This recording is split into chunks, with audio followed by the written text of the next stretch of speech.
Helping with your trades this week, the Dukascopy TV team brings you the weekly wrap-up interview, where we ask an FX insider to share their views on the events and data which could help shape currency markets this trading week.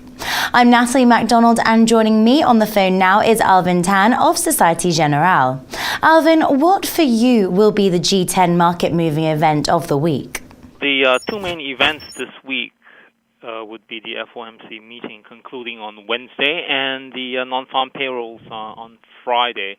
And they are somewhat related in the sense that the Fed has made clear progress towards tapering asset purchases and even broadly on rates policy is dependent on the unemployment rate. So these two events need to be looked at in a quite related fashion.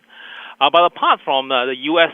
Events, we also have the ECB and BOE policy meetings on Thursday, but those should be secondary to the Fed meeting in our minds.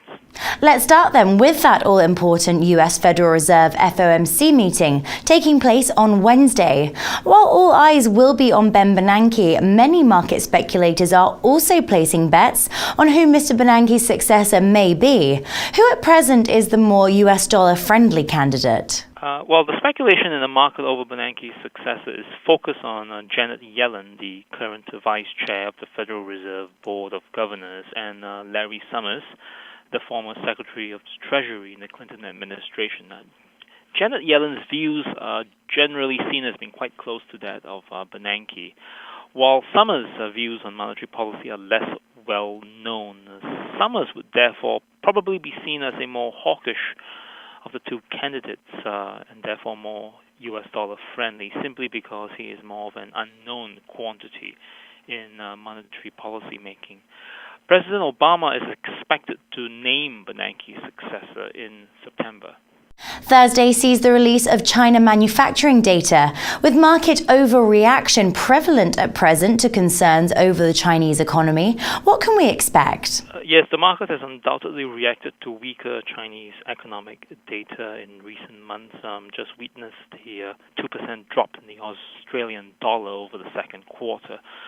So the market is likely to react more strongly to a positive surprise in the Chinese data than a negative surprise, as a lot of negative news is already priced in. However, SG Economics does not expect a rebound in Chinese growth this year. While no action is expected at Thursday's European Central Bank rate decision meeting, the IMF's report released on Friday warning that the ECB may need to cut interest rates will have heightened anticipation in the markets for a cut later in 2013. Are we seeing additional tension in the euro this week, and how do you see that playing out?